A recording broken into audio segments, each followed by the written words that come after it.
done with everything. It was on the agenda after public comment for the four items. That is question number seven. Yeah, no, I figured that. I was just making sure they were aware if we wanted to comment. I'm gonna tell you guys, I'm probably gonna start coughing. My allergies are so bad. Every time I don't talk aloud. I apologize in advance.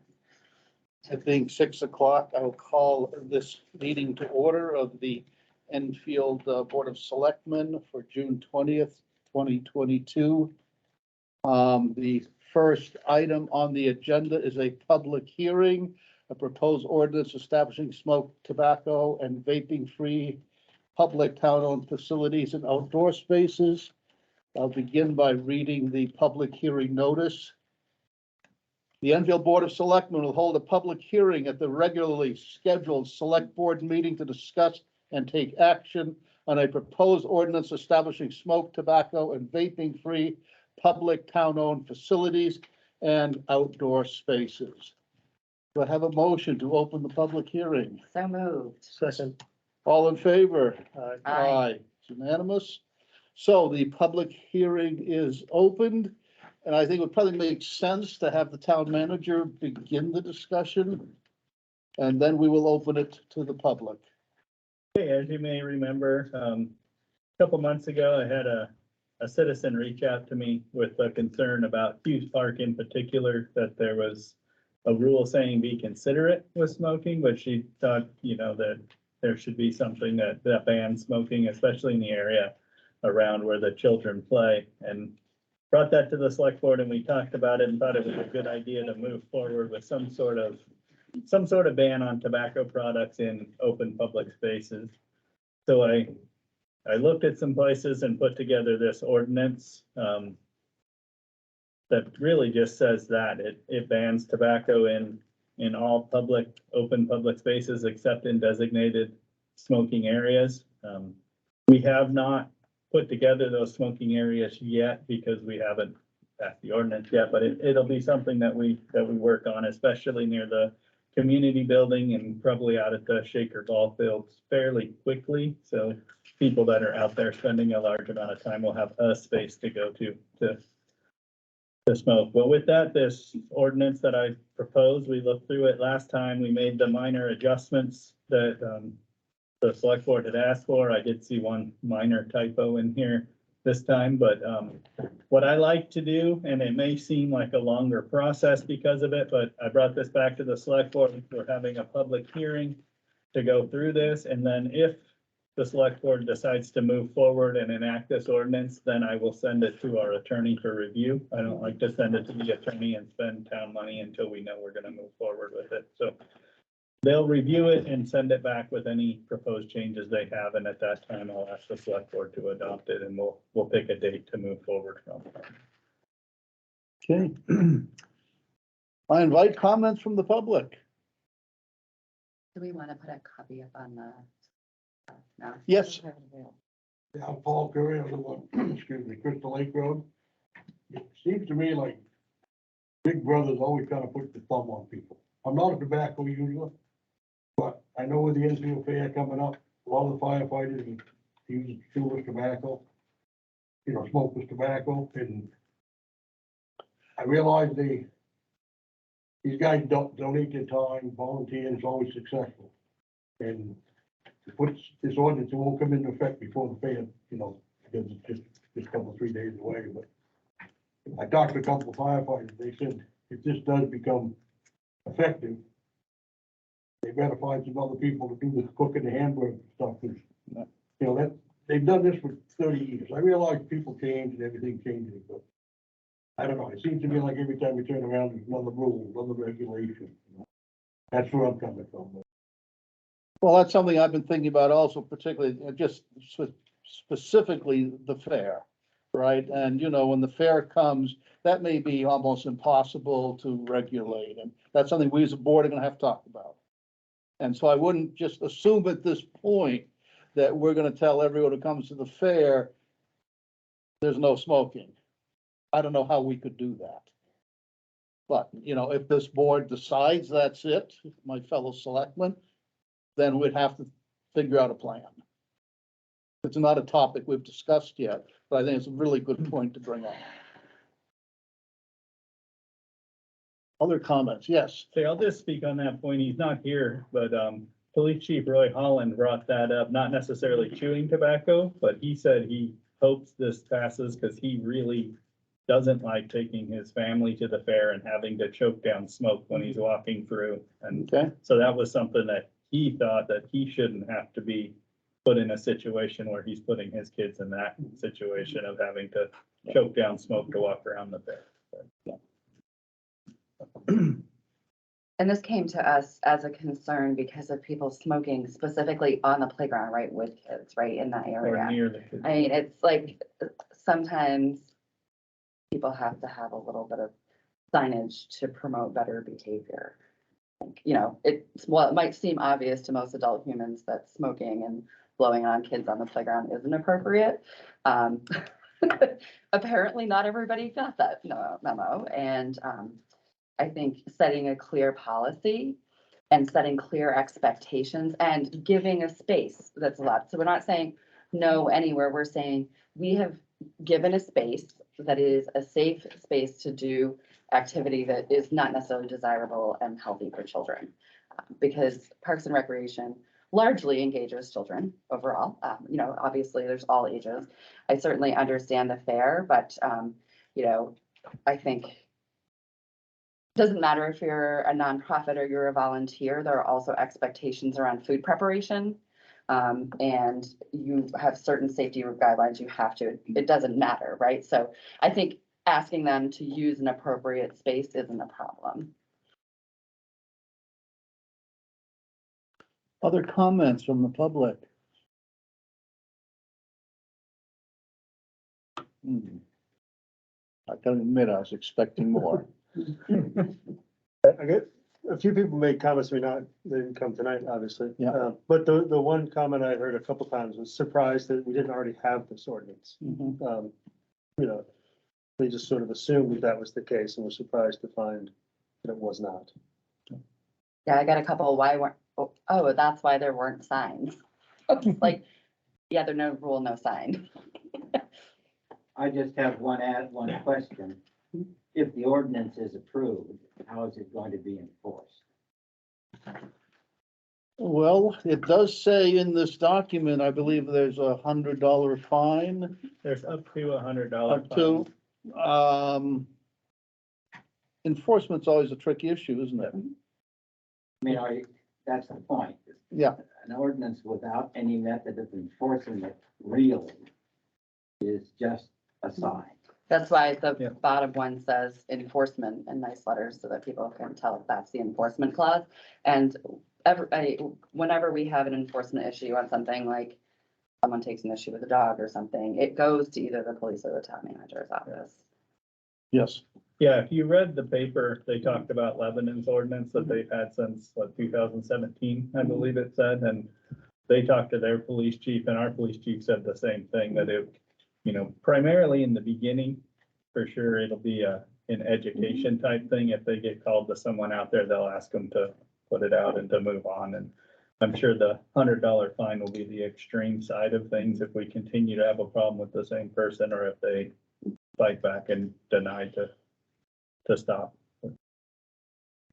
I think we can nicely as citizens too be like, hey, did you know this is a no smoking space, you know, but there's a spot over there, right? Like not everything has to go to the police or be enforced through something punitive. We can kindly ask fellow residents to do something to keep our kids and our families healthy. And we do recognize that, tobacco is highly addictive and that it's very, very difficult for people to give it up. You know, I've gone to some funerals lately and tobacco's played a role in some of that. And I think we are trying to keep the town healthy. On the other hand, we also realize if people are highly addicted, and they are, and I was a smoker for 25 years, I tried to give up every year.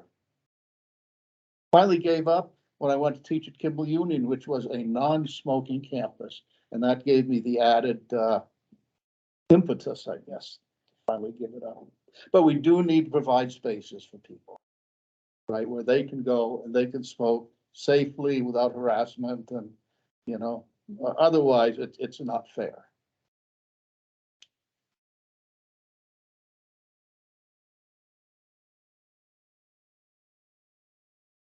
Comments? Motion to close the public hearing? Oh, any comments from, can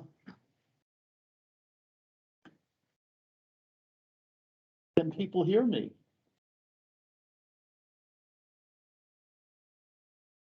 Out there in technology land.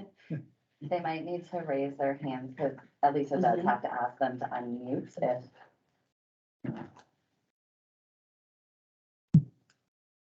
Yes, She's here for another. oh. Okay. Someone to speak to the smoking ordinance?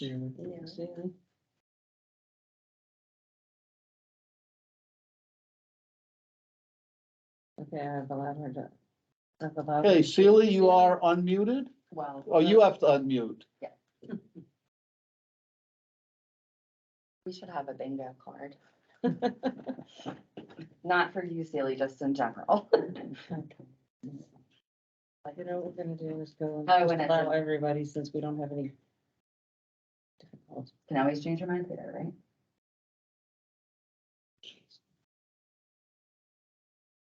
Maybe somebody's having the same problem we had last time. Yes.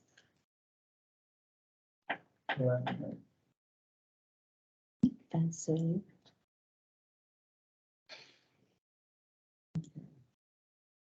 So everyone should be able to unmute themselves at this point. See if it works now, Celia. There we I, go. well, I need to be unmuted. I Unmuted. can hear you now.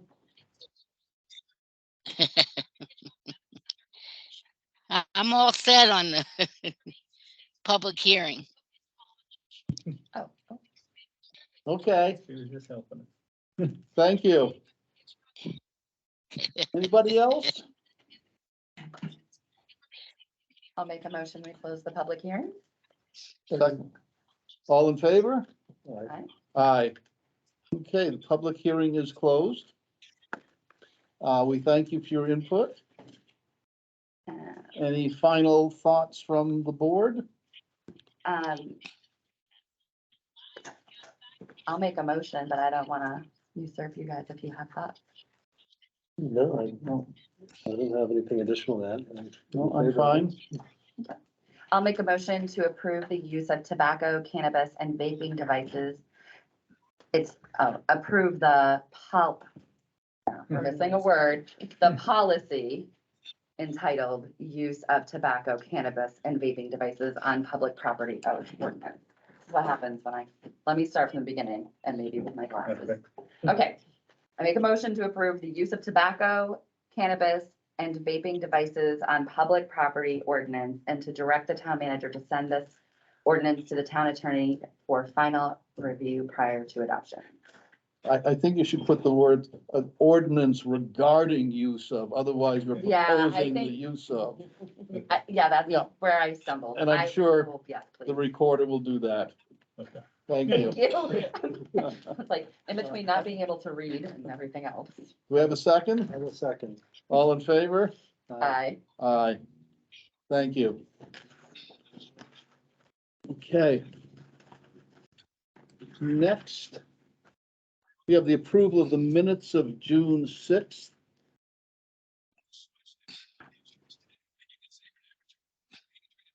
I didn't see anything I needed to. Either did I. Eric, any issues? A motion? I'll make a motion to approve the minutes of June sixth, 2022 as printed. Second, okay, all in favor? Aye. Aye. Thank you very much. Board reports. Do we have any board reports tonight? planning board was canceled, and the next one is this Wednesday, starting at 7 o'clock, right here, if anyone wants to join in. Things on the agenda? I've got that far. But if you give me a second and go to, my backlog on reading. I can tell you, this is that, well, I say that like I can actually I read. looked at it today, there's not much, but I do have to have one meeting. Right, yeah, Yeah. okay. So, yeah, there's a select board report. And an update on the master planning task force, which I'm assuming they're continuing to refine the master plan. So there's basically no hearings, no conceptuals, and I'm assuming it will be relatively short unless somebody comes up with something creative or maybe because sometimes conceptuals jump on at the last minute because they're not binding. All right, I guess not a formal board report, but I will mention the Shaker 7 is on Sunday morning. If anybody is looking, it's a primary fundraiser for the Enfield Village Association, which is a great organization in town. So anyone who's interested, check out the Shaker 7 Sunday morning. What is it? The Shaker 7, it's a run Oh, around okay. the lake. Yep, okay. And I have nothing to report. So town managers report. Yes, thank you. I was gonna start, we're continuing to take applications for the janitor building maintenance specialist. We did have a couple interviews and Jim Taylor's working right now to see if one of those applicants might be willing to accept the position. We're hopeful that we'll still be able to fill this in the near future, but if we may need to go out and collect more applications if this applicant does not accept the position. With that, I did ask, we have 2 new employees that have started, so I wanted to just take a minute to introduce them. Here in the audience, we have Chantel Gagnon. She is our new administrative assistant and human services administrator. She started last Monday. She's working here in the DPW building and everything's going great for one weekend. She's doing a great job. We appreciate having her. And then up on the screen, he had a prior engagement, but he joined in via Teams. This is Kevin Marker. He's the new Enfield Recreation Director. And again, he's hit the ground running. He's been doing a great job. He jumped right in the middle of camp registrations and getting things ready for that. And I know he was out today with the soccer camp starting, putting nets up and getting the field ready. And so we welcome both of them and we enjoyed having them. And I don't know if the select board wanted to say anything before I move on, but I just asked them to come attend tonight so you can put a face with the names. Well, we certainly want to also welcome you to the community of Enfield. It's going to be a pleasure to work with you. Yes, welcome. Thank you both for coming. Nice to meet all of you. And you don't have to stay for the whole meeting. Yeah, we won't hold it against you. With that, I wanted to continue on. As you know, we had the cyanobacteria warning that came out on June 3rd. That was lifted on June 10th by the state. But with that, we're happy that happened, but we're asking people to keep their eye out and to continue to monitor for it. If it was here, there could be a little bit of residual and we don't want a bloom to pop up and someone to get sick or something to happen. With that also, I talked with Sean Mulholland last week and we've had a little email communication and we're looking at putting together a meeting coming forward. We'll be inviting the conservation commissions and some other interested parties at looking at ways that we can do some education and put some information out to help minimize the possibility of more cyanobacteria in the future. So that's something we'll continue to work on. I've also learned about the levelers and different things that they put out that we may make available to our citizens as well. So when something like that does happen, we'll have a little broader network to broadcast the issue. Yeah, that's a great idea. Absolutely. Are we a little bit surprised, or are the experts a little bit surprised that it came so early in the season? I haven't really heard anything from them. I did hear it may have blown in on something that just kind of helped pick it up. We've had a lot of winds and things lately, so. It's a little early. Usually the heat does trigger it, but We had that hot spell though, We did too, have a warm remember? spell. It was a bunch of rain and then it was like 80. Really weird. it's something we'll definitely keep our eye on and you know, I think just like the invasive species, putting together some education and ways that homeowners and people around the lakes can minimize the nitrogen and phosphorus runoff and different things that help spawn those blooms or at least fertilize them. I wonder too if there's a correlation between the other water bodies that get it and us. I'm not saying like, well, they are linked. In this case, they're physically linked, Yeah. but also if there's like, hey, this lake usually gets it and we seem to get it at the same time. And be a trigger for us to look a little more closely, I guess. Because Goose Pond often seems to have it at the same time as us. Sometimes. So we'll continue working on that. I think it was I don't want to call it a wake-up call, but a little bit of a Yeah. wake-up call for myself and Sean to say we need to look at this and make sure we have better communications. And the Lake Association did a really nice job. They did a wonderful job putting it out. We'll be working with them too. We called someone in to put signs up and they did such a great job. They already had them up. So it would be nice just to have that communication so we didn't have to call someone in from home if they were already up. And there has been talk, I mean, I can talk a little bit about that, but I know Rob Taylor's been looking and there's been a little bit of talk of maybe some more signage that's easier to change, that's a little more permanent, that, you know, the Lakeside Association can do it or our officers on duty as soon as we find out can go make those signs happen. So we'll continue to look at that to make sure that we're communicating the best that we can. The NFAC design team had their second meeting on June 14th. The primary focus of that meeting was looking through the RFP. I did present them with one at the first meeting. I presented them a draft that I had put together for the second meeting, and then Breadloaf actually sent over one that they had gotten in the past that we used as well. We'll be merging that together a little bit more before the next meeting, and we're hoping to finalize that I called an RFP. It's an RFQ for our request for qualifications for a consultant design build. We will be moving forward, hopefully on that for the public safety facility with a goal of getting someone on board by September to move that project forward.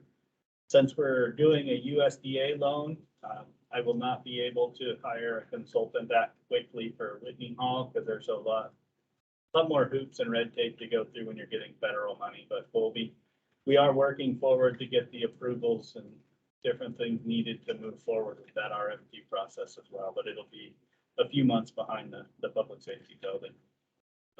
Another thing that I wanted to let the select board know, I know it was a concern of some people going into town meeting that the public safety building had 22 corners and multiple roof lines. So that's something we had a discussion on of how we can maybe make a little bit more simple building that's still architecturally pleasing and is functional and a quality building moving forward. So that's something we'll be looking forward, or we'll be looking at as we really look at the design.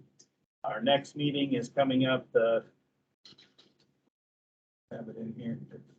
I think it's the 28th of this month. It's the fourth Tuesday at 3:30 at the community building. And at that meeting, we're going to have the police chief and fire chief there to discuss the plans that we got conceptually from Breadloaf and then what they've learned since those plans came out. Since the plans came out, we've went through COVID. So there's some definite things that they've seen, and we're going to see if there's any changes they'd like to see to those buildings as we move forward. So we continue to work on the design. Main focus right now is to get a contractor in place or a consultant in place to help us move through that final design phase. There have been any talks about like net zero ready and energy efficiency improvements? A little bit. I know it was a charge of the select board to get as close to net zero ready as possible with the budget that we have. So we will be working towards that. I think we'll focus on that a little bit more once we get a consultant in place. So, just wanted to update. We had talked about the wildlife crossing signs that we talked at the last meeting. We said we would bring it back this meeting. It is not on the agenda, you may see. I noticed. Chief Holland has collected the data that he has from town, but there's also a lot of people that strike deer or other wildlife self-report to the state. So he has an inquiry in to get the data from the state. So we have a good data set. So we will be bringing that back to you as soon as we get the appropriate data.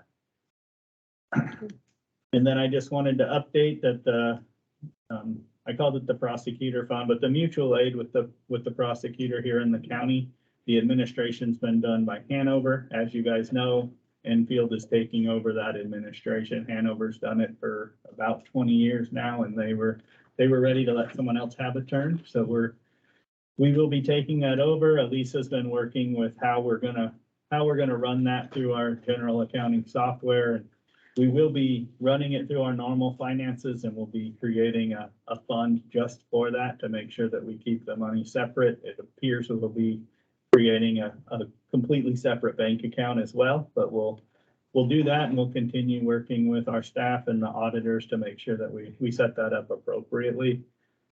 The other thing I did do, I talked to Elisa, and we're talking to the staff about making sure they track their time, just so we charge back the appropriate administration fees. We don't think this should cost the town of Enfield any more than it would normally cost through our dues. So we want to make sure that we're charging those administrative fees back appropriately. Good. And that is it for my town manager report. Okay, thank I you, have a question. sir. I provided some data that was collected by Mr. Kirk Budhart and several pictures showing crossing of wildlife. Did that material get to the Board of Selectmen? Because I gave it to Elisa and she was going to copy it and send it to them. Yes, it has not got to them yet. It will get to them either prior to or at the same time as all the other data I see. before the next discussion. All right, thank you. Next up, we have presentations. So I suspect you're hosting those. That actually was a holdover from last time. I apologize. Oh, okay. no presentation. No presentations. Communications. We have none. Okay. Then to the business of the evening. First item under business is Peter Tabor Wetlands Permit. Yes, I've never done this before, so do I need to stand up? What do I do? Please. You can be seated. You come sit You with can us? Sit at the table if you wish. Okay. Yes, so my name's Peter Tabor. I own a piece of land in Enfield. I wish to build a retirement house there. And one of the things that I need to do is to get a wetlands permit from the state. I'm having a profound difficulty getting it from the state. And I suspect one of the problems may be that the Conservation Commission of Enfield wrote a very, very, let's call it a discouraging letter. It's my understanding that Dr. Tice, who ran the meeting, is an abutter, and per town rules, he should not have hosted the meeting. The letter was written unilaterally by him. It was sent to the state, and it was also not approved by the Conservation Commission. So what I would like from this selectmen would be to write a letter to the state officially retracting the letter, basically saying it was written against policy, it should not be considered.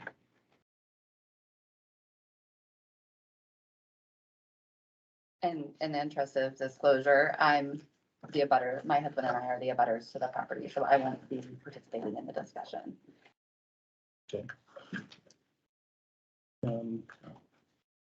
So you've been in contact with our attorney? I did. Early on, I had talked to Mr. Tabor probably February after the letter went from the Conservation Commission. I talked to the attorney about the town's conflict of interest policy that states that any abutter that's serving on the town committee needs to recuse themselves. And then talked to him about the letter. I sent him a copy of the minutes, which I sent to you guys today, which during that discussion, the Conservation Commission did talk about Dr. Tice writing that letter. The one thing it did say was that that would be distributed to the Conservation Commission for email comment back to Dr. Tice before that went to the DES. From the research that I've done, I don't believe that was sent to the Conservation Commission prior to going. So I talked to the town attorney about those couple issues. What he did say that we can do is that we could bring the Conservation Commission back together to look at the letter and to discuss whether they agree with the letter or not. moving forward. But there was discussion, if you look at the minutes, of most of the items that were in the letter were discussed at the meeting. And I do think there was concern. I also attended the next meeting, which I didn't attend your minutes for, but attended the meeting where they discussed the letter a little bit. And I talked to Dr. Tice and the Conservation Commission about any future meetings, any zoning board meetings, anything like that, that he would need to recuse himself from that discussion. So at this point, that would be my recommendation if the select board wanted to do something, was to ask the Conservation Commission to meet with Dr. Tice not being at the table to discuss the letter and see if they were in agreement with it or not before we actually removed the letter, because it is the Conservation Commission's job outside of the purview of the select board in town to look after the conservation issues of the town and make sure that if there's any concerns that they do have, that those are communicated to DES to look into a little bit deeper. I just have one question. Did they, I didn't see it in the minutes, but I only had a chance to briefly read them before coming. Did the Conservation Commission take an actual vote on recommendation or not They recommendation? did not, but talking to the attorney, the town attorney, just like the select board does it, sometimes they can agree during consensus without actually having a motion to do that. Yeah, apparently their rules are a little bit different than, let's say, our rules. And how they make those decisions. Could you explain that a little bit to us? I don't know that they're really different. It's a volunteer. What it was, though, it was brought to me at first that this was a public hearing, and it was not a public hearing. It was a meeting that they had. It was on the schedule to discuss the project, and then they are charged by the state, once the select board adopts a Conservation Commission, to act kind of as DES's arm to explain any conservation concerns that they may have. So they don't necessarily have to come back through the select board for agreement or for approval to write these. They're supposed to write any concerns they do have, and then DES does the legwork to look into them to see if there's any merit to those issues and before they issue a wetlands permit. So I would have recommended that they did have a motion, but there's no absolute, and we've made decisions here at this table for consensus of the select board that were on similar terms or, similar merit.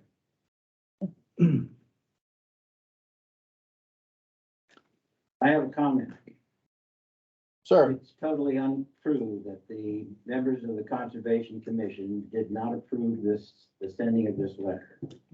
It is true that I wrote it, because we are allowed 14 days after we receive a notice of a dredge and fill to submit a demurrer to the Department of Environmental Services that we intend to intervene on this particular application. We don't do that, then we lose the opportunity to intervene at all. But all the members of the Conservation Commission had this report, which I delivered to the town manager and to each member of the select board, and they agreed that the letter should be sent. So there's no truth to the fact that I engineered this thing myself. I'm aware of the fact that I'm a butter, not because of any property that I have that's close by, but only because there's a piece of property that I happen to own with another individual across the street that has no structures on it whatsoever because it is a wetland. So that's the point I want to make up. Nothing was done underhanded here with regard to our responsibility to send this letter in. And if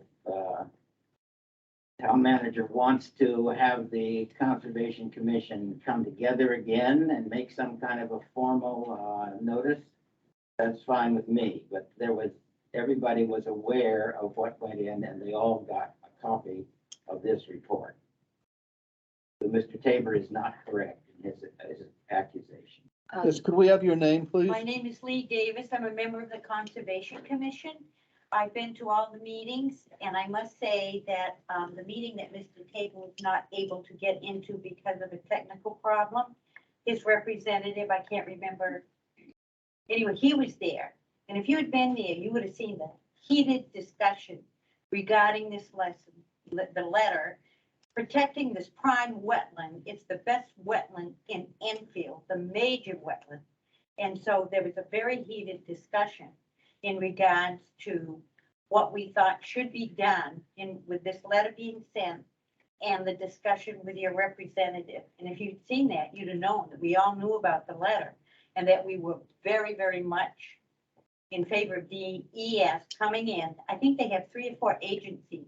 It's such a big deal. Well, they've got all these agencies coming in to inspect, to make sure that, and I'm sure you'd want it that way, you wouldn't want to see the wetland hurt, to make sure everything is done to protect the wetland. And so everybody was very much aware, and I wish people, were you there when we had the discussion? I was not. Oh, okay, because it was very heated. I also tried to get online and you guys just didn't. That bother is signing. correct. Did something happen? No, yeah, something happened called no one signed it. I have a separate point outside of this whole discussion. We don't get to pick the definition of a butter. If you are a party that owns an interest in a property in this town that abuts another property, you are in a butter. It doesn't matter if you are in a butter with Santa Claus. You are still in a butter, so that doesn't give you the right. So I have a property that is in a butter to this one, right? There's no house on it. That doesn't make me not in a butter.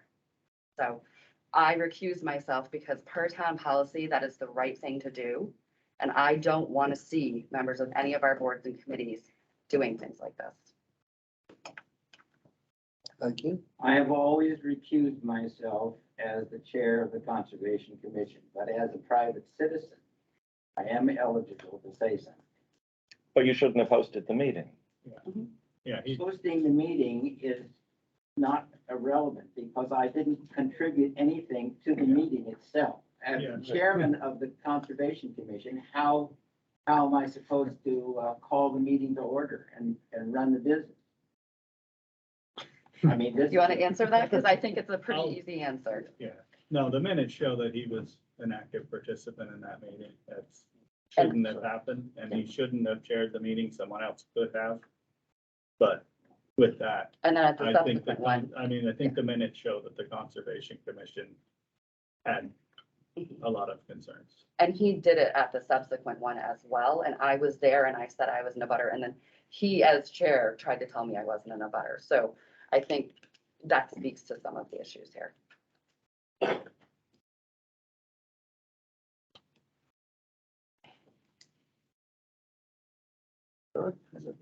I guess what I'd say is that I think this is largely a question of process, because I don't think it's our spot to, you know, second guess the Conservation Commission's work or the conclusions they reach.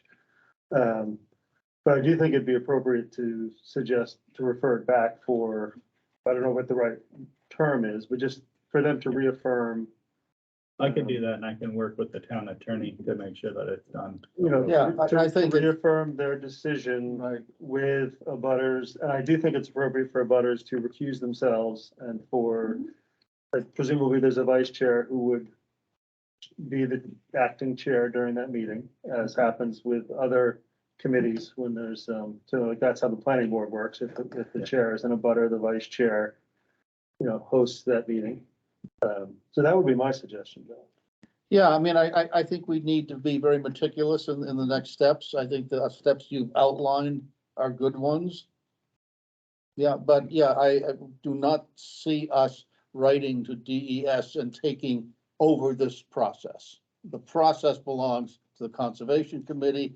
Our job is to make sure that process is done properly. Yes, and to be clear, I'm not requesting you to take over the Conservation Commission. I would like simply that a letter that was flagrantly, inaccurately written be retracted and then go through the Well, processes that's correctly. We're not making that decision.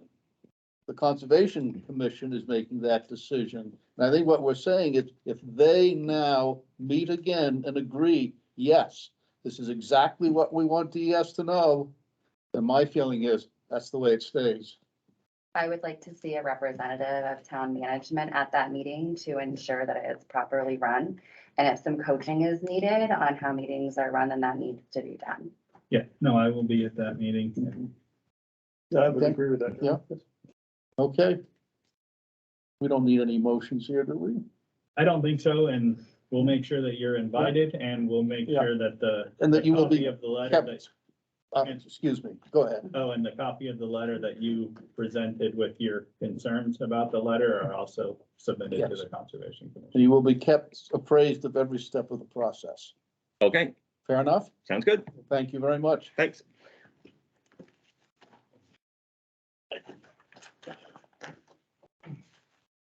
Okay, to approve and sign loan documents for the public safety building. Okay, I can start that one if you would like. As you know, I've talked to you multiple times about the different steps we've been going through, trying to get a loan, at least a loan in place, trying to lock in interest rates as we move forward. We do have loan documents presented to you tonight for the public safety building. So it's the whole $7.2 million for the public safety building, as I discussed at the last meeting. We're looking at putting that loan, giving that loan, or getting it through Mascoma Bank. They've offered a 3.15% for 20 years, amortized over 30, and after 20 years, there would be a one-time adjustment to that interest rate, depending on the market rate. We do have what we call a 2% rule that I'll let Renell, our bond counsel, explain a little bit.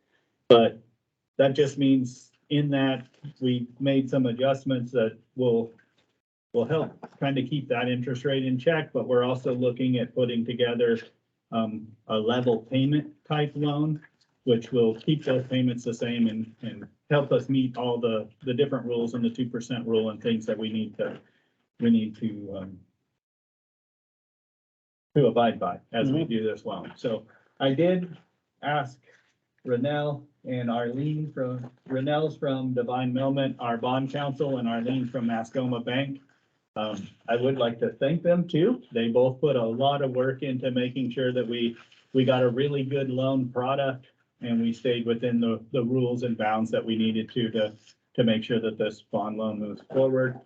Before I turn it over to them, I will say that we did a good job last week at my Municipal Managers Association conference. I talked with Tammy from the bond bank, and she said that if we would have went to the bond sale with them, we would have got an interest rate of 3.6%. So we saved about 0.5% going with Mascoma Bank. And again, I would like to thank Renell and Arlene for all the hard work that they put into this. So Yes. with Thank that, you. I'll turn it over to Renell. I've asked her to just give a brief overview and talk to the council and the public about some of the rules and different things that we need to abide by that maybe the general public does not need to abide by when they're getting their loans. Sure. Hi, everyone. Good evening. As Ed mentioned, I'm Renell LeWillier, and I'm an attorney at Divine Millmet. I do bond counsel work, so I help municipalities get financing for capital projects or tax anticipation notes, things like that. So I've been doing this for about 22 or so years now. So it's been it's something I really enjoy, and it's actually a great job because I get to work with people who are doing, things that are really important to their communities. So Ed, told me about this when, this was going before town meeting. And I guess, Ed, I'll just talk a little bit about sort of the structure, because I think he wanted me to address why we are doing the public safety one now and the Whitney Hall one later. You wanted me to talk about the bank qualification, the $10 million rule, I think, and then you wanted me to talk about the structure, like the 2% rule. Yeah, and if there's anything else, like as I'm talking, if there's anything else that we've had a lot of discussions about all this, and so I think that those are a couple of the big topics. But if there's anything else that you want me to touch on, I'm happy to do that too. So first of all, there's when you do a tax exempt loan as a municipality, you get a nice lower tax exempt rate than you would if you were a commercial borrower through Mascoma Bank, but you also have a lot of rules that you have to comply with as a tax exempt borrower. So the IRS doesn't want to just let you go ahead and, borrow at a low rate without, making it a little bit difficult for you. So a couple of the things, the one that Ed wanted me to touch on, and the reason why we have to split these borrowings up is that there is, one of them is called the bank qualification rule. And that means that as a tax exempt municipal borrower, you're limited to borrowing $10 million in a calendar year in order to have what's called a bank qualified rate. And that is a rate that the bank will give.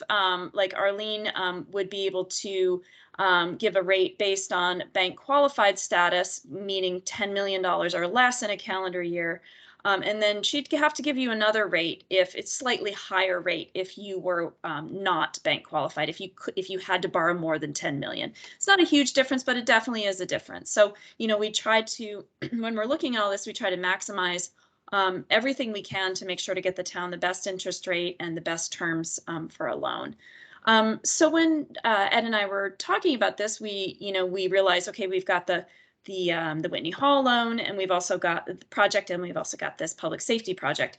Adding those together, doing those all at once, we'd like, wow, let's get this done before interest rates get too high.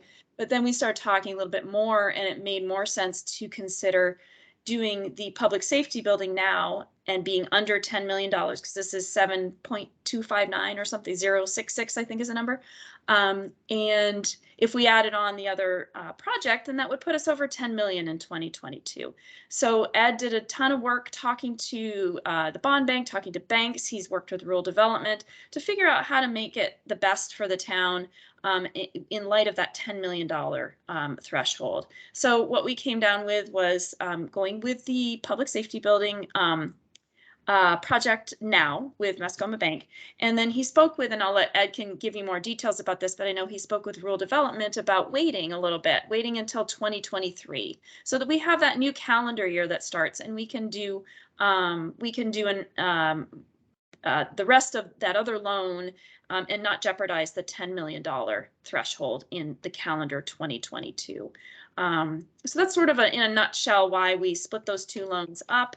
And Ed did a lot of homework, making sure that, it wouldn't be a concern from rural development, because you have to borrow temporary financing through rural development. So we'd have to get a temporary financing first, and then they give you a permanent loan to take out that temporary financing. So we want to make sure, okay, can we do maybe some of that temporary financing for that project in 2022 and not push us over 10 million? And so there was a lot of, sort of trying to figure out what works best for the town. So so that's where we're at with respect to why we broke those two loans up.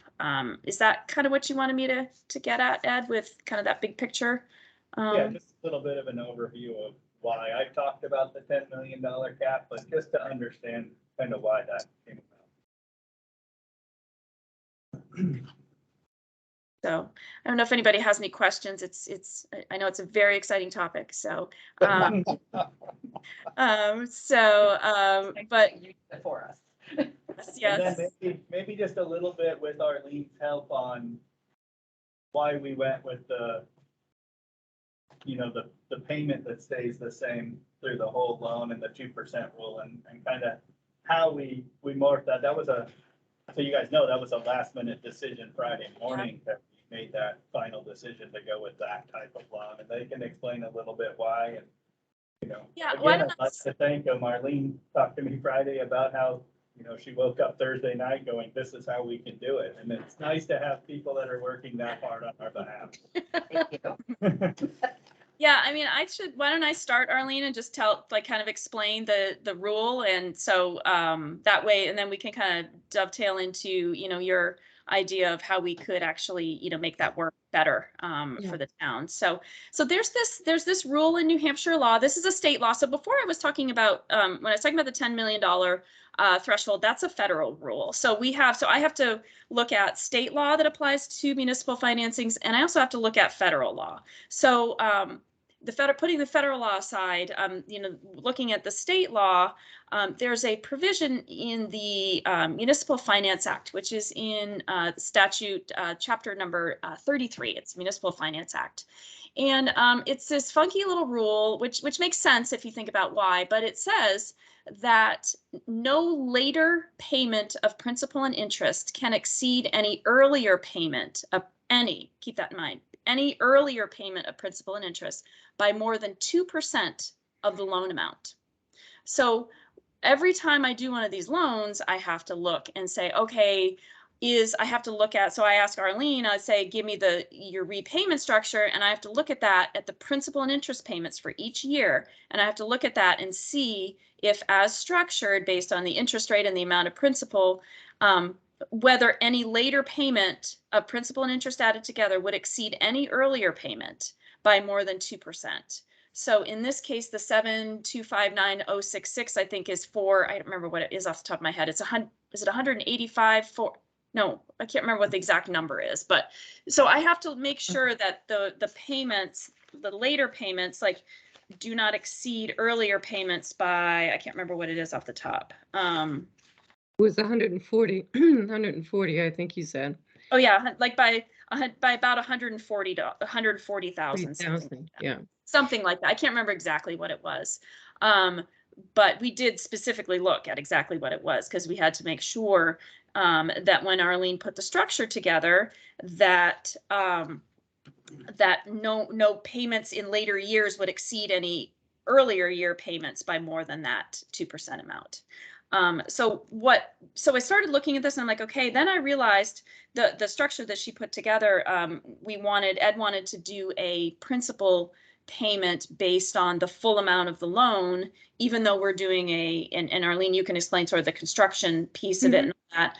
But so I looked at it and I was concerned that because we didn't know how much interest we were actually going to be paying in that first year, that we wouldn't be able to really know exactly what our first year's principal and interest payment would be. And there's a possibility that if the town didn't draw down enough that first year and accrue enough interest, that we would be violating the 2% rule because we wouldn't be paying enough that first year. So that all of a sudden I was like, wait a minute, we have to think about a better way to structure this. We either have to require that the town draw a certain amount the first year in order to have a certain a certain amount of accrued interest be payable at that first year so that we kept within that 2%. Or and then that was my first thought. We tossed that around a little bit, and then Arlene came up with an even better idea that she'll explain to you. But that's really, the rule is in place to make sure that, we're having a 30-year loan here. The legislation is in place to ensure that people who are making payments, taxpayers who are making payments on this loan in years, 25, 26, they're not getting they're not bearing like the huge load of this loan. Essentially, the idea is to spread it out evenly over each year so that every taxpayer is paying close to the same. How they came up with 2%, I don't know, but that is, that's what they came up with, to make it as sort of as even as possible each year. So that's what we have to work with, and it's kind of, in these situations here where we were being creative with doing a construction loan to begin with, so you're only paying interest on what you draw the first year. But Ed's interest in making sure that debt service payments were, made that first year in an amount so that, it was spread out evenly over the 30 years. So that's how we, we tried to figure out a way to make sure that we put it all together. It's kind of a long-winded explanation, but I hope it sort of makes sense. Before Arlene goes, I want to explain that a little bit more, that, we could have just paid the interest on what we drew the first year and then moved into the second. The two things that I really was thinking about there is, one, the longer we delay this in this process, the larger the payment is. It may not be a lot larger, but it's larger, and we're going to have that payment for 30 years. The other part of it that I wanted to do was having these loans staggered can be a little bit of a benefit to us as well by putting one payment in place and then adding the next payment. So we don't have that big tax spike that we can kind of phase in over a couple of years. And one of the big things that I try to work on when I'm working with taxpayer money is trying to keep the tax rate as level as possible. So even if we are going to have an increase, let's have a slow, steady increase instead of a big spike in that level up. So those are my thought processes. I was saying, you know, maybe year one, instead of making a small interest payment like you would normally do in a construction loan, let's add that principal in and get that first step before we move to the next step and make a little bit easier process of stepping into these projects. So with that, Arlene came up with a wonderful plan. There are two different types of payments that we generally see with municipal loans. A lot of towns opt to do, take the amount that you're borrowing, you divide it by the number of years, and you do that fixed payment amount the same every single year, and then plus the accrued interest. What happens is your initial payments are much larger because you have the full amount of the interest and you're paying one, say, in this case, 30th of the principal. And then as, excuse me, I'm just getting over COVID. As you go on in later years, your payments get lower and lower. Unfortunately, that kind of sort of bogged us up a little bit with the 2% rule. So Ronell and I and Ed, we were talking about different ways of maybe monitoring how the disbursements were being made, because we were going to allow you to take the money as you needed it. Sorry, my coworker's grouchy. We were going to take the money as you needed it, not take the full amount all at once and get charged interest from day one on the full amount. So we were tossing some ideas around, and then I thought, well, the other thing we can do is we can do it as if it was an installment loan. So you have the same amount that's payable every year for 30 years. So that will help us avoid the 2% rule. Now, what will happen is that we'll still allow you to take out the money as you need it.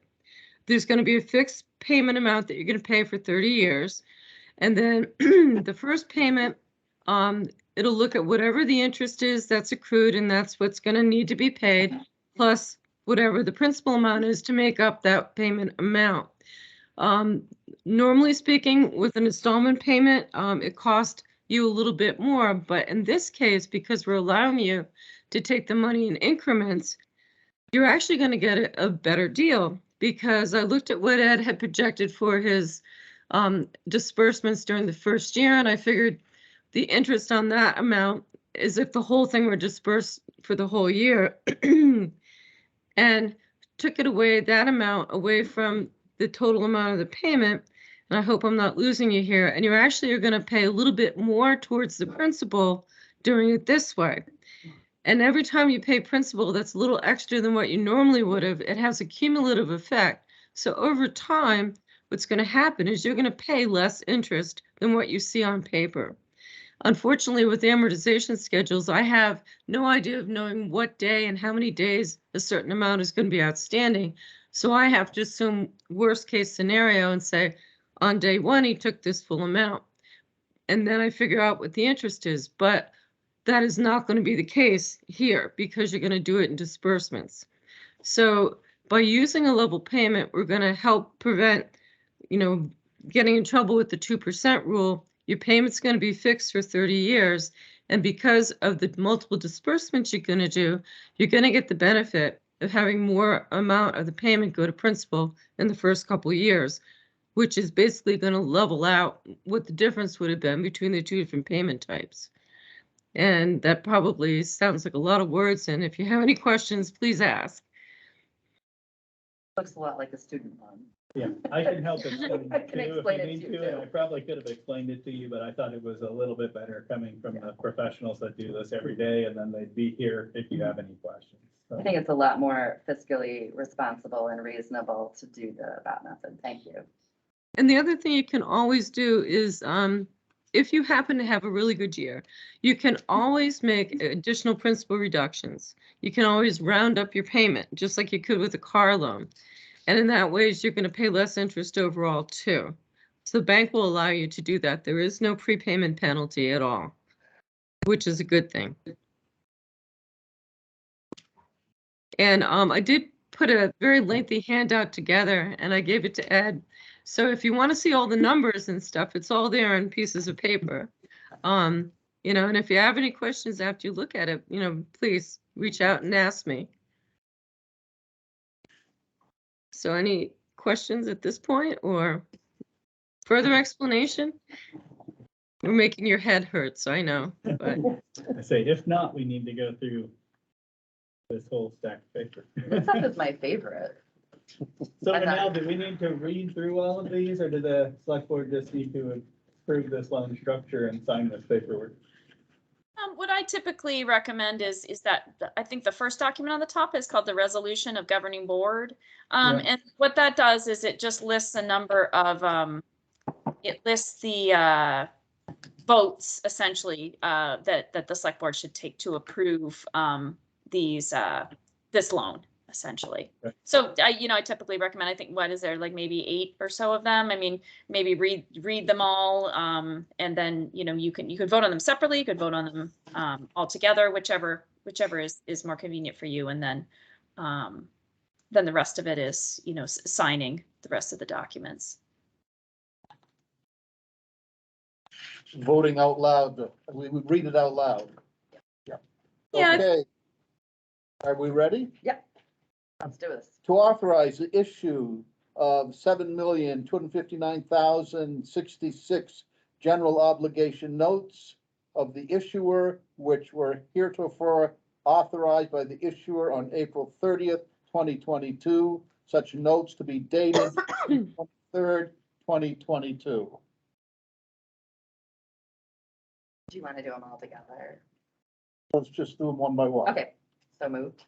Second. All in favor? Aye. To sell said notes to the purchaser with the principal amounts, maturities, premium, if any, redemption provisions, if any, and interest rates specified on Schedule A, attached hereto and made a part hereof. So moved. Second. All in favor? Aye. Aye. To issue the notes in substantially the form set forth in Schedule B, attached hereto and made a part hereof. So moved. Second. All in favor? Aye. That the note shall be general obligations of the issuer. So moved. Second. On favor? Aye. Aye.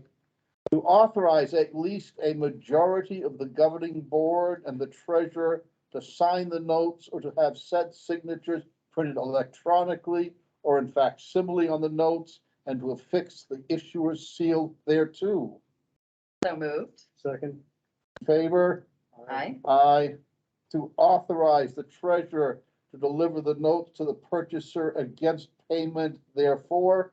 So moved. Second. All in favor? Aye. Aye. To authorize at least a majority of the governing board and the treasurer to execute and deliver a signature and no litigation certificate with receipt, a no arbitrage and tax certificate, a line of credit writer and IRS form 8038-G, and substantially the forms presented to this meeting and such other documents as may be necessary or appropriate to accomplish the sale and delivery of the notes in accordance with the foregoing. So moved. Second. In favor? Aye. And that the issuer shall serve as its own paying agent with respect to the notes. So moved. Second. All in favor? Aye. Aye. So now, was there anything they needed to do to authorize me to sign or make disbursement? There is, as part of the signature no litigation certificate, there's, that's in there. It's basically, I mean, Okay, they don't yeah, have to do anything verbally? no, I mean, they're signing that certificate regarding signatures and delivery of documents and things like that, I think. I mean, certainly they could do that if they wanted to. Yeah, we just decided working together, and hopefully you guys are in agreement that you guys would give me or the treasurer authority to sign for those disbursements to make them happen. Primarily, I'll be signing for those, but that gives the authority that if I'm away or not here, that there's someone else in the town that can make that. Makes sense. So is there something we need to read or sign with regard to There's that? Yeah, there's there's a a signature signature. page. We have a whole stack of stuff. Oh, yeah. Mhm. So, now that's what I was asking, if there was Yeah. something verbally we had to do, but she said it's in the signature Yeah. page. All right. So I just wanted to make sure you guys are aware that that's. Hey, Ed, are those signature pages separate? I can't tell, like, are they double-sided? Is that just? They're single-sided. Oh, excellent. Everything Fabulous. is single-sided. Fabulous. It looks double-sided from here, and I was like, oh, no. These ones Our are copy. double-sided. And Elisa has a whole stack of single-sided. ones that we Single-sided. signed. Excellent, thank you. You have lots of tabs. Fabulous. Was there anything else we needed to do? Sign them. Yeah, I'm all set. I mean, just if you can just get them, what did I ask for, 3 or 2 I think I asked for 2 or 3 sets of originals. That would be, 3 originals, 1 of the actual note, but I just went on the safe side, did 3 of everything. yeah, don't sign 3 of the note. We don't Okay, want more than, yeah, we don't want more than 1 note out there. That's fine, I can pull that. Thank you. And that is the one that looks different from all the others. If it gets signed, don't worry. I always double check it, and then I check with the bank to make sure they've got the original, and then I destroy if I get it. At least it happens all the time. Don't even worry about it. It's fine. But I always make sure the bank has the original note. Thank you. Yeah. Oh, good. Okay, So Ed's gonna get them to you for now? I believe I asked Ed to have the note delivered and a line of credit rider delivered to you. And then the rest of it can go to me, and then I can put together a closing book and file the 8038G and everything. So, but scanning, if Ed and Elisa can scan a set of the documents to us tomorrow, that That would be great. And then fortunately, the bank is right next door to the town, so that works out well. that works. Walk them over. Yeah, we can do that, and we can be in communication tomorrow and make sure we have everything right. Okay, Yeah, before you pop it in the FedEx or UPS, whatever you're using to send to me, I'll just take a look and make sure, no signatures got overlooked or stamps or whatever. good. Thank you. Okay. Thank you, guys. thank you very much. Thank You're you. welcome. Thank you so much. It was nice meeting everybody. Thank Right. you. Bye-bye. Bye-bye. Thank you.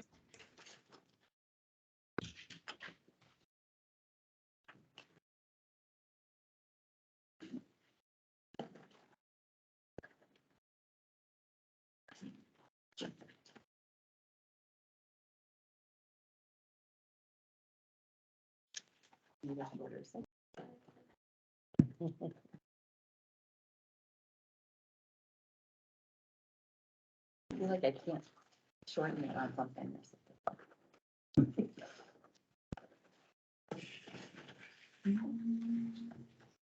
And you want to move on and sign those after? or- Again. Hopefully I don't get mixed up with people's papers. we can wait. So we're on the sand, winter sand ash tree. Yeah, So do we want to keep trying to do other stuff, or do we I just can want stop. I'd like to do one thing at a time. to? All right, Especially And I'm happy to do these after. Especially Do you want me to Yeah. stop and I'll just, okay, as I say, we can either sign them all on I'm camera, gonna or we can take go them so the public. can- nicely and set them here. Okay. Okay. But one thing at a time would be easier for me. Okay. I agree. okay. Next up, we have the winter sand RFP results. And there is a clear choice, and there's a motion ready for us to make.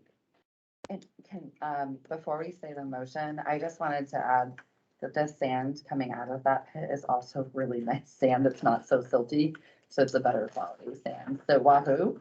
Yeah. And thank you to whoever got that awesome quote for us. It would be Clerk and Company, because we just put out an RFP and And they they responded. did. We like that. Yeah, that's a I'll make the motion to accept the proposal submitted by Clark and Company to supply the town of Enfield up to 3,500 cubic yards of screen sand for the winter treatment of ice and snow. I will second that motion. All in favor? Aye. Aye. Okay, next we have the zero sort compactor RFP results. And again, we seem to have a clear choice and a motion already to be made. Want to make it, Eric? I made all the other ones. I make the motion to accept the proposal submitted by Atlantic Recycling Equipment to provide and install a new zero sort compactor at the Enfield Transfer Station. I'll second that. All in favor? Aye. Aye. Thank you. So Primex cap agreements, property liability and workers' compensation. This is, So I believe these normally just got signed by the town manager. It was an Yeah. Operational issue, but since it's a multi-year agreement, I thought it would be better to at least have the discussion and to bring it before the select board. So I there- do this recommend that we enter into this agreement and move forward with Primex. It's something that we've done for many years. And that's 9% across the 3 years, so 3% each year. Not 9. I think it's a 9% total cap Okay. per year, but it still caps your increase. It doesn't mean that's what you will have. It means it caps it there. And essentially you want to adopt the resolution that's on the paperwork. The one that, the resolution to enter Primex. Yes, there's It's one. on the for last workers' comp. page. Yep, and there's one for property and liability. And, I didn't read really good, so I made a motion. yeah, Oh, did made you? a motion, Oh, okay. which I haven't just seen managed to that. shut somehow. Oops. But if you give me just a second, Yeah, I get it. you got it? okay, go for it. Hopefully it reads okay. This is interesting. Make a motion to hereby accept the offer of the New Hampshire Public Risk Management Exchange, Primex, to enter into its contribution assurance program for the Primex property and liability and workers' compensation coverage as of the date of the adoption of this resolution, and to authorize the town manager to execute all documents and take all actions necessary to enter into the agreement. Seconds. All in favor? Aye. A planning board alternate applicant. Well, I'm looking at my piece of paper here that The one is a that- completely blank form. which Yes. It was not on my monitor. With a little signature on the So this bottom. happens in PDFs, Yeah. and the way to get around it is to print it to PDF and then print it. Well, Don't ask it me was why. given to me as a PDF and it looked fine. Right, so no, I it's- didn't thi- The so I- electronic I don't version know has this- And the one you Right, no, sent when us, this happens, you in have the to packet reprint has it to PDF. I didn't have a chance to look at the packet. It was. So No, it's not anyway, your you've fault. seen it electronically. It's Whitney So- Baker. Yeah. It's Whitney Banker and she's already there. That's one of the, Okay, Yeah. She's the minute taker and she applied to be an alternate. yeah. Makes sense. so we just need a motion to appoint her as an alternate. I'll make a motion to appoint Whitney Banker as an alternate to the planning board. Second, I'll second. all in favor? Aye. Aye. Aye. Pending tax deed. Okay, so. Okay, so we were bringing this to you at this meeting to just kind of to make you aware of it. And then it came up discussion about the July 5th meeting. So I guess pending what you guys want to do at July 5th, if we're gonna have another meeting, we can make the decision there. I will make some recommendations to you tonight anyway, or if you guys are maybe inclined to cancel that July 5th meeting, we will either need to make this decision tonight or have a special meeting in the future. What we do have on this is we're looking for a waiver for the Patricia Cider property. They're in probate and they're moving through court case, and we wish to waive that. We believe it'll be settled as soon as that court case is done. And then there'll be a decision to be made on 40 Daniels and 4 Bocash. Those are both mobile homes, which we often don't take because it's a liability to the town. I have been working with Attorney Jim Raymond, and I have a draft copy of an agreement that we can work with the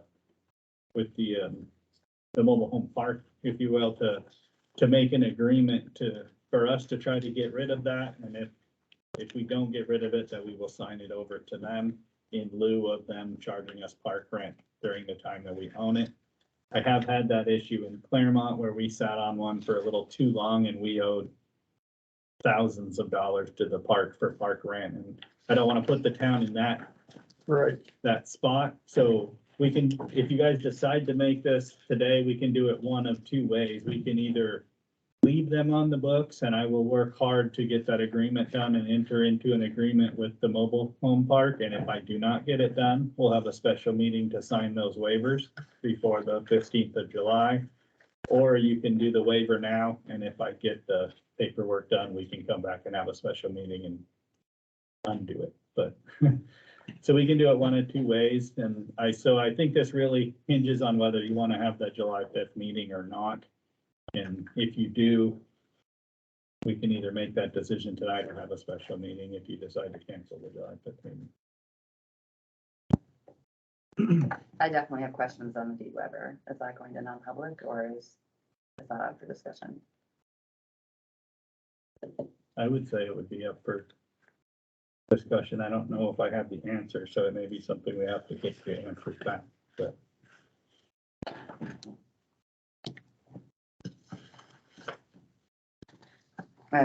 My question is why? I can read the RSA language, but the why is deeper than just being able to read the RSA language.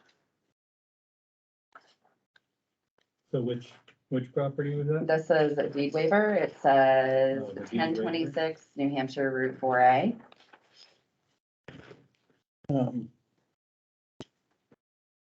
Oh, I think they gave you a waiver for every single one Yeah, of them. it's not necessarily recommended that you do the waiver for. each Oh, one of them. We're just no. prepared in Okay, case that's 'cause I what you was like, decide why? to do. I recommend the waiver for the 40 Daniels, which is Yeah. Washington. For 4 Bocash, the Valley, and the Cider Estate. Cider. Cider Estate.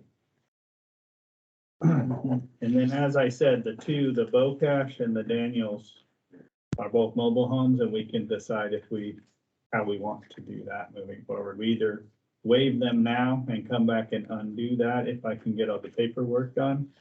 Because I know the mobile home park, one of them has actually contacted me and they want us to take them so they can get those mobile homes out of the park and open it back up and get it out. We're really not owed that much money on those two properties. I like that though, because that puts it back onto the active tax roll and it generates money that supports the park. And those are, I think those are co-ops of some kind. They're Yeah. an association. Yeah, I've gotten a call by Lakeside and they really want them taken because they owe them park rent too, and it hurts them not to But take. why do we want that burden on us? But we don't, like I said, I've been working with our attorney Yeah. to have an agreement that he uses in his town that I can work with and go make this agreement with the mobile home park so that we don't have any park rent. Okay. And if we can't, what I would like to do, a lot of towns just do it where they just sign them over to the mobile home parks and walk away. I think it's a little more transparent for us to go through the process of trying to sell them with a certain date and time, and if we can't sell them publicly, then we sign them over to the. Okay. With an There agreement you in go. place that they will not charge us park rent during that time frame. That makes sense. So just so I'm understood, our potential liability is the past park rent that's overdue as the new owner, future park rent while we own it. Do we have potential liability to remove them if they're not?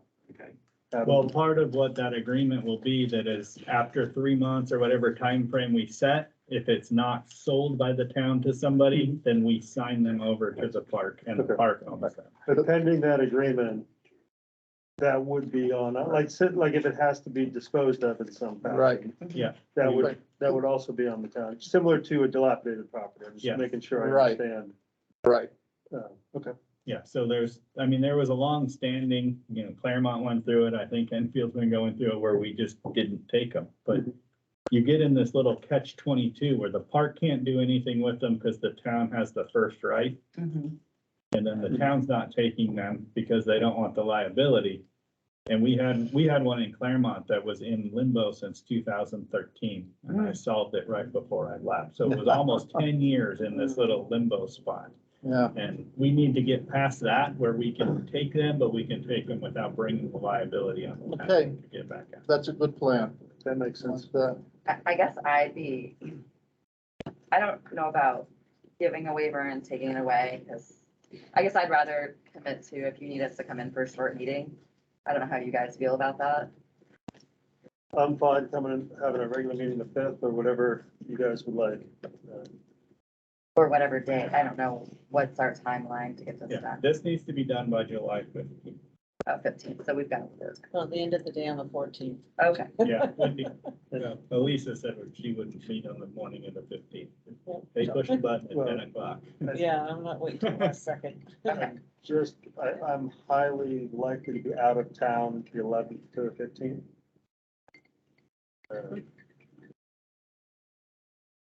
So as I'm looking at my schedule, the 5th would be better for me than a special meeting the week after. That may be the discussion to have before we Yeah. finish this one. Whether or not we're gonna meet on the 5th. So in theory, you could just have a meeting on the 5th to take care of those two issues.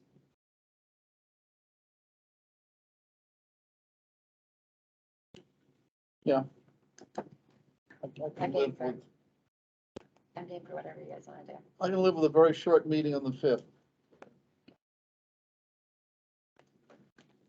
And like, Yes, that does bring up another topic, I guess. In the past, we have sometimes not had our regular meetings during the summer, but I'm suspecting we have enough going on that we really can't afford to actually cancel any meetings. That's where my ask came from, because I was like, often we cancel like one and it's a Yeah, holiday. right. But if we have Right. something we have to do, I don't think we can. with do it. us thinking together, this is the only thing we can think of.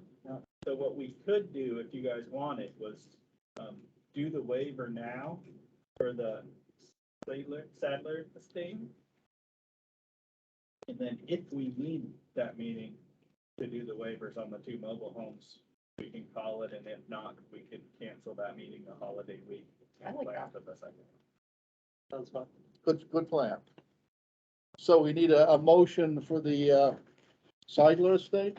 For the waiver for the Yeah. Sadler estate, and then we'll sign that down. I will make a motion, we issue the deed waiver for the Seidler estate. A second. All in favor? Aye. Aye.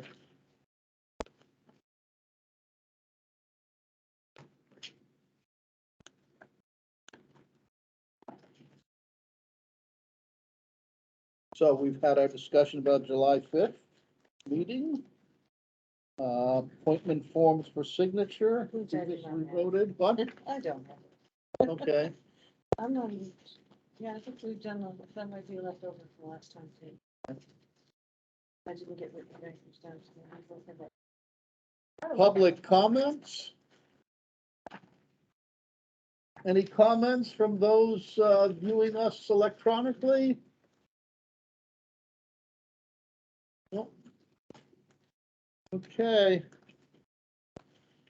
Then we're gonna go into non-public. So I can stop, leave the meeting I and. would let them. I need to make the motion. Yes, I'll make a motion, we go into non-public session in accordance with RSA 91-A:3, Roman numeral 2, parentheses, small a. And do I need to say the purpose? Yeah. Town manager 6-month review, Second. all in favor? aye, Aye. or yes, or whatever. Okay, we're now in non-public. Let me shut down the meeting. Right, you can sign waiver. Yeah. Yeah.